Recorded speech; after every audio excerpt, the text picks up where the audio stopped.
Hello, everybody. Welcome back to Throttle Grotto. Today, oh man, I've made more poor decisions. But you know this. Today I'm working on the cappuccino, and things are getting ugly with the cappuccino. Times two. Let's just get to it.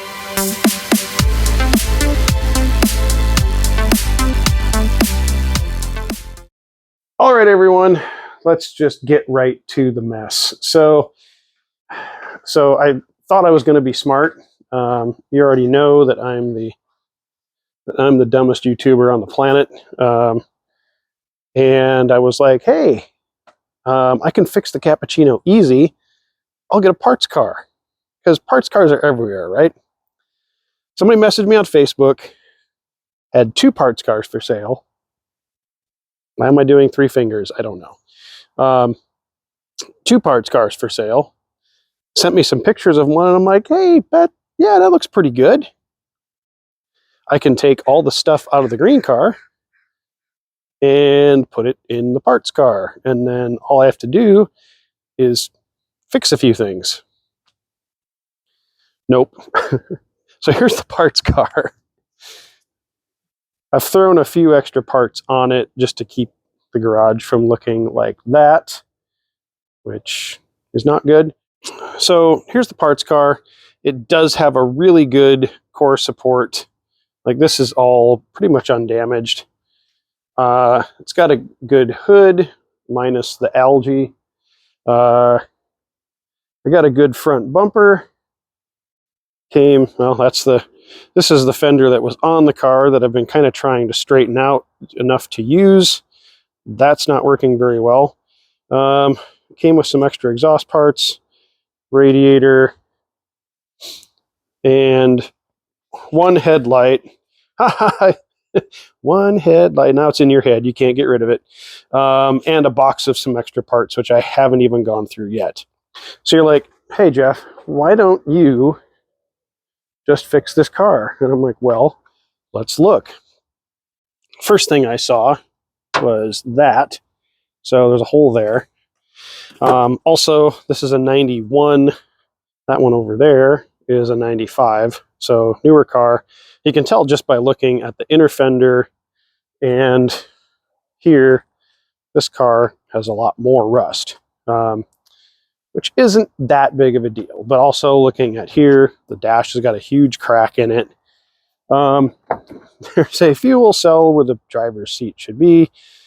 Passenger seat is usable, but it has some tears in it. It did come with a spare transmission, which needs to be rebuilt. Shift mechanisms on the floor. I think that looks like the starter down there. So it does have some usable or sellable parts. Now we get to this. Yeah. So this is why it was cheap. I would just pull this up, but there we go.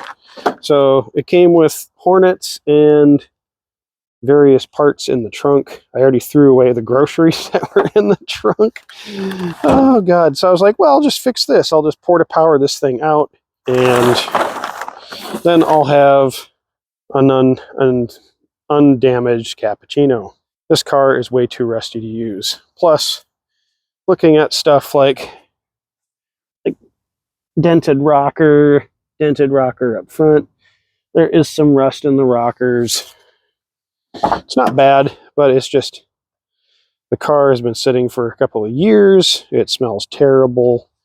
But some good parts, like this Targa bar is in good shape. A few people have already messaged me about wanting to buy this and the back window. It does have a good set of spare tops. It's got a windshield. It's got, motor. So it's got decent parts. It's got a giant fuel cell. I don't know why I got a fuel cell with this car. Rust here on the doors, etc., etc., etc. So usable, but not my favorite. Plus, I don't have a key for this car, so I'd literally have to take everything from this car to this car, which I'm not excited about because of the level of rust that is present in this car. Fixable? Yes. Do I need to fix it? No. So, first thing I need to do is finish. I've already cut off a bunch of metal from here, cut off this front center section. I've cut off the headlight buckets, some of the corner metal around where the headlight buckets go. I'm not excited about what I have to do to the green car to get it back together. I'm not excited about the silver car. It's going to sit here and take up space for a little while. Fortunately, it doesn't take up much space. First things first, I'm going to cut parts off of this so that I can clean up my mess and go get some dinner.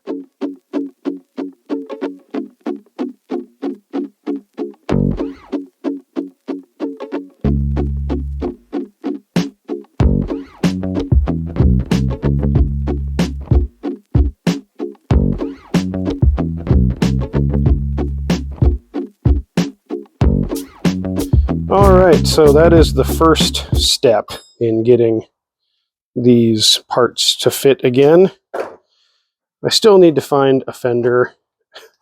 I can't really line things up too well with the fender I have. Also, tripping on tools is not a great way to not get hurt. One of the things that I did do that I was smart about was before I took things apart, I measured this dimension here, because I can measure from here to here, and then from here to the front one, which is out here somewhere, and hopefully get all that correct so that when I do put a fender on here, it actually lines up. Yeah, this is going to be a big job. And in some regards, it's probably better that I shouldn't do this. I should be working on other things, but I'm not that smart. So I've had a long week at work. It's getting dark. My batteries for my poor saws all need to charge. And I'm going to go meet some friends for dinner. And then tomorrow I'm going to start figuring that out. That ugliness right there. And hopefully come up with a solution for that, which hopefully doesn't involve pulling the engine and transmission out of the car. But it might. Yeah. Fulfilling my obligations as the dumbest YouTuber on the planet. Right here. But tomorrow, we'll start chopping this thing up and taking off more than we need from here to fix here. Morning. After some consideration last night and waiting for the rain to die off out here, it was a monsoon earlier, I've decided that I'm going to try to do this the rightest way I can, which means a lot of work. And I think I can still do it with the engine in place, but that means the shock comes out and this piece is going to come out all the way back to here, which there's a seam there that I can drill out spot welds on. And then I can line up the seam here on this bent up stuff, and then I can replace across the top of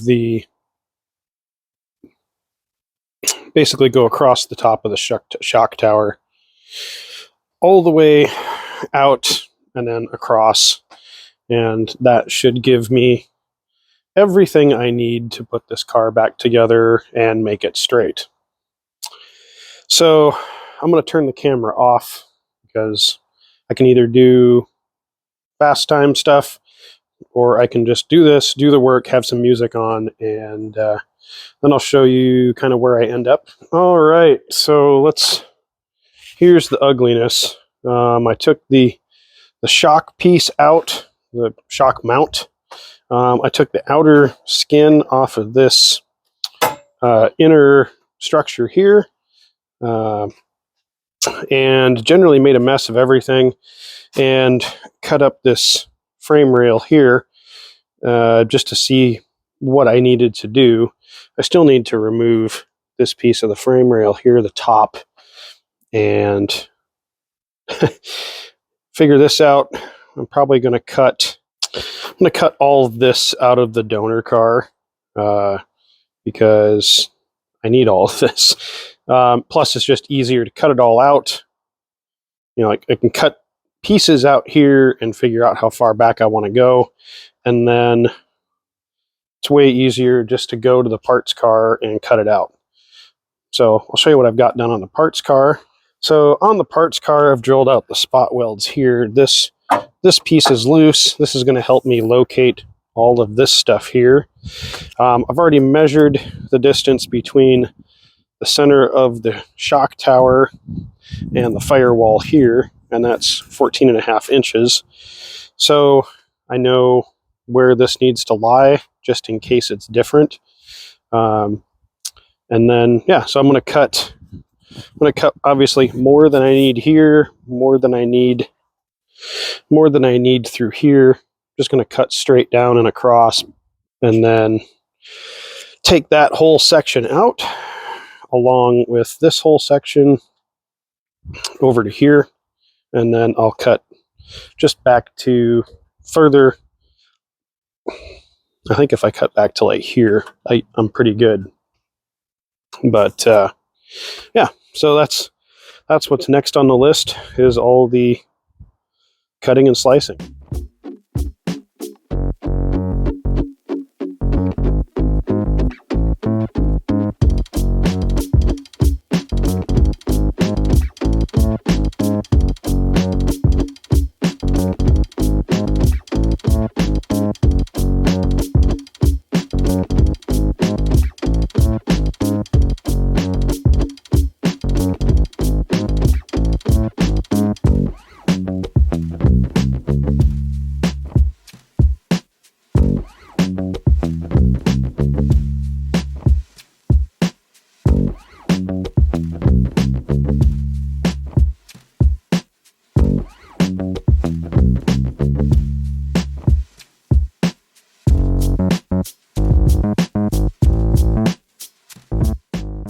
Alright, in typical dumb YouTuber fashion, I forgot to turn my mic on, so I'm voiceovering this part. But we have the core support out of the car. There it is. It's came out fairly easily, aside from knocking my camera over at the end of the last clip. I've got way more material here than I need, which is great, because the cappuccino needs a lot, as you can see. There is some rust on this core support. It's not perfect, but finding parts like this are really difficult. And this is actually going to sandblasting this weekend, or next week, so that I can get all of the rust on this portion cleaned up and ready to primer, so that when I put it into the car, it's all fresh metal. All right, that was a long day of work, but probably the hardest part of getting this car back on the road is finding the core support. All this stuff here is, JDM only, super hard to find. There were a few people that reached out to me that had parts, but getting them here was going to be really expensive. So I think I'm into this project now about $4,200, which is, it's about $1,500 more than I want to spend.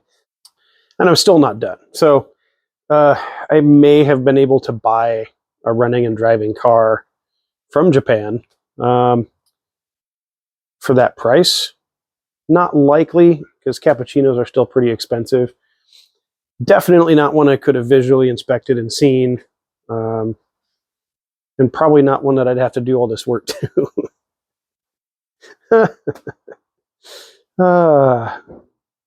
Well, you can't be the dumbest YouTuber on the planet without doing dumb stuff. This is pretty dumb. I did not plan on this taking me most of the day to get all of this to this point. But I got lucky with the weather, all the rain stopped before I came out to the garage. So I got to work with the doors open and be outside working on the parts car with no rain hitting me, which was really nice because it was monsooning this morning. I still have a little bit of a cold. I have a bike race tomorrow. So that I'm going to cut myself off. I'm going to go inside, have some dinner, start editing video so you guys can watch this hopefully tonight. So that's it from Throttle Grotto. Until next time, get out there and work on something.